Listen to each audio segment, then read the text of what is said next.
Have you been looking for a way to stay focused on your goals and grow your MSP? Accountability groups from RocketMSP can help. We offer weekly accountability sessions that meet online with a group of your peers. Your success begins with accountability. Go to www.rocketmsp.io to join your accountability group today.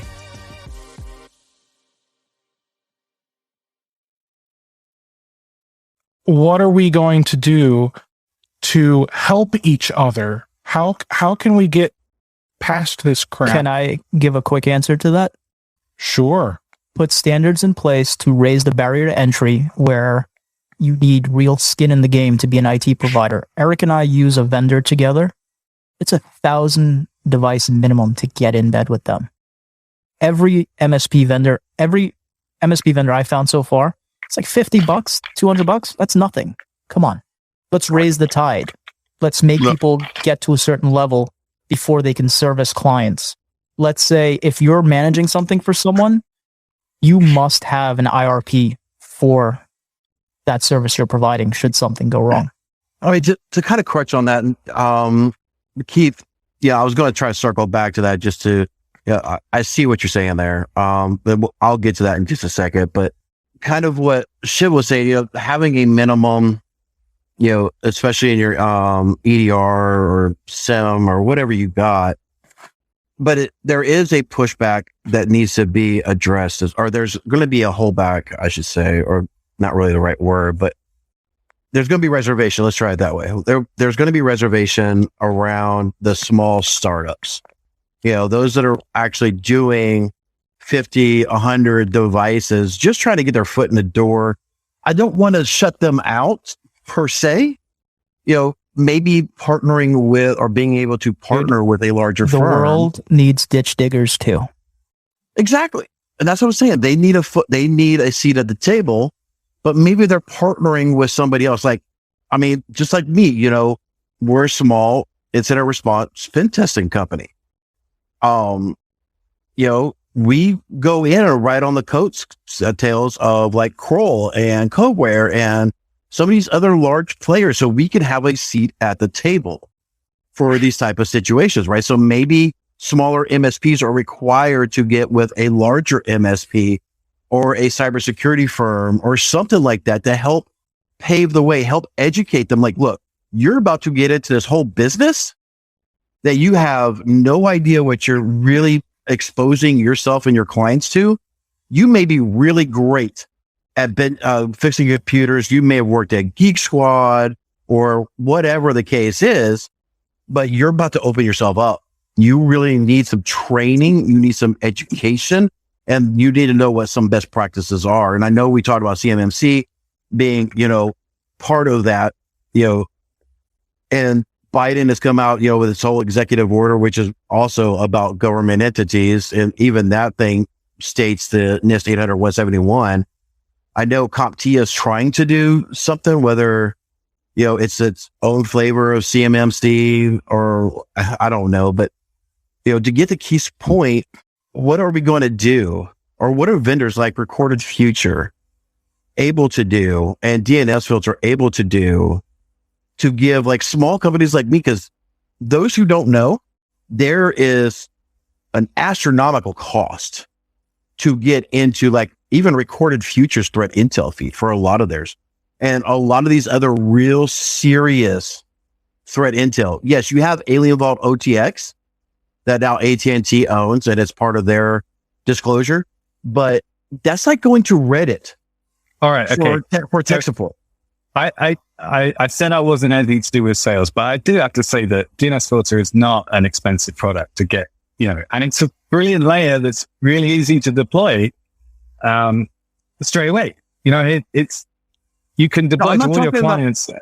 So Peter, I'm not talking about your product itself. I'm talking about what your SOC is seeing, all the things that your company is seeing, being able to share that intel feed with like an Alien or an OTX or some other third party that a company like us, without spending metrics F ton of money to get in touch with your data, some of the data you're seeing, Recorded Futures is seeing, and be able to analyze that would actually improve Eric, thing across the spectrum. I think that's where a trade association of some kind would come into play, where we go together, and it's like being with the medical boards. And I keep going back to that. Talking about an ISAC is what you're really getting at. Yeah.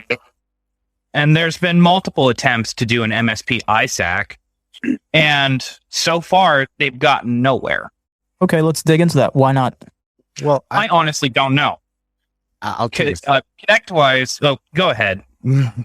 I was just going to say, like, the golden dream and utopia of threat intelligence has been that we'll all come together, share IOCs with each other in one big giant, I'm going to say it, data lake, so that we can all pull them in real time to each other. And then we all live in utopia because we can block the world together in like harmony and roast marshmallows around a campfire. The reality has always been that big companies don't want to share, that smaller companies also are like, just need to receive because they may not have the capability to do it. And so you started seeing like these weird things, like even like FS ISAC, they started, fractioning off and they formed their own little like super ISAC inside of that FS ISAC. Even then when they had it, you started seeing like difficulties in implementation. I mean, we all remember they had their own little tip and then that went away and it's still kind of been reborn. And now everyone's going to MISP to try and, share IOCs, but each of those has their own galaxy. And then even if I get the FS ISAC feed, which you want to talk expensive, then I have to get they have the implementation things because, for example, like their actual feed via API is way slower than email feed. So you'd have to parse it out via email rather than, so like it gets into a lot of sticky areas, but I think the idea has been around forever that we can all share, like IOCs and Intel, and it can be this thing. I think, I'll be transparent. Recorded Future is not cheap. And it's not necessarily for everyone. We've been working on trying to fractionalize and get down to other markets there. But I think the other side of it is there's a responsibility for organizations like Recorded Future and others to try, like with DNS Filter, for example, as well, to try and think about like, all right, how do we take the things that have been really difficult to implement, like this IOC sharing thing, and make them scalable in a way that actually makes sense? And I think that last part's important. Like IOCs are everywhere. Everybody in the world can get IOCs. You can download free threat feeds from everywhere. And most people, what they do, they start out with threat intel by downloading all these feeds, forming a Franken feed, and then shoving it into a tip and saying, all right, we'll manually go through this later to try and like do it. The problem you come across is there's no context there. There's no judgment. There's no place to start. And a lot of times it doesn't necessarily map with the alerting that you're seeing in the SIM. It's like, all right, I have PowerShell here. This is a base 64 encoded some mess that's calling out to a couple of different places. What did these matter? Which of these don't? And is it important or not? I think, to that point, what I'm saying is that what we see as being the future, and I don't see a way to do this without like charging at least initially for it, is that we said, listen, we're going to put contextualization around some of this and then provide it out there in a feed that makes sense and goes to all of these devices inherently, like not through a tip, but to like to the SIMs and the other places there. That's expensive. It's expensive to be able to curate that and run data analytics over it to try and say, this isn't just like 8888. This is something that you need to be concerned about. And that's kind of where, and Shiva kind of hinted to this, I think, and I'll try to maybe phrase it a little differently. I'm not saying Recorded Futures, DNS Filter, and companies like yourself shouldn't get paid for the IOC threaded feed. Absolutely. You guys are, top notch. Like I said, companies like mine, us smaller companies, look at you guys like, we want that, you're the king on the hill. We want that information.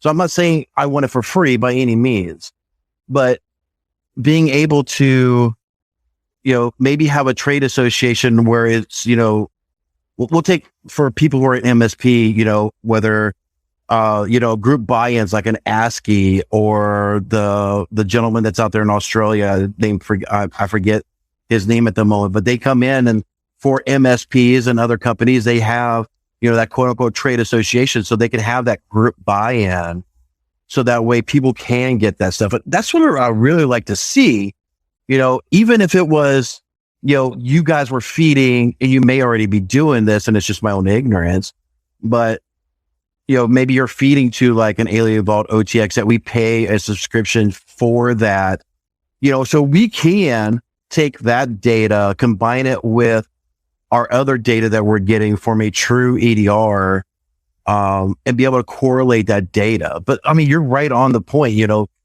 When we're doing data dumps from Alien Vault or any of these other threat feed intels that, just to be honest, most of it's just garbage. That's why we're looking at those paid solutions, because we know it's at least combed through, it's vetted. It's not just some, quote unquote 5-year-old with a brain dump on freaking, whatever threat intel source. So that's what my biggest thing is from a cybersecurity firm, incident response pen tester. That's what I would love to see. And I think that would help educate and bring everybody up, at least the smaller guys,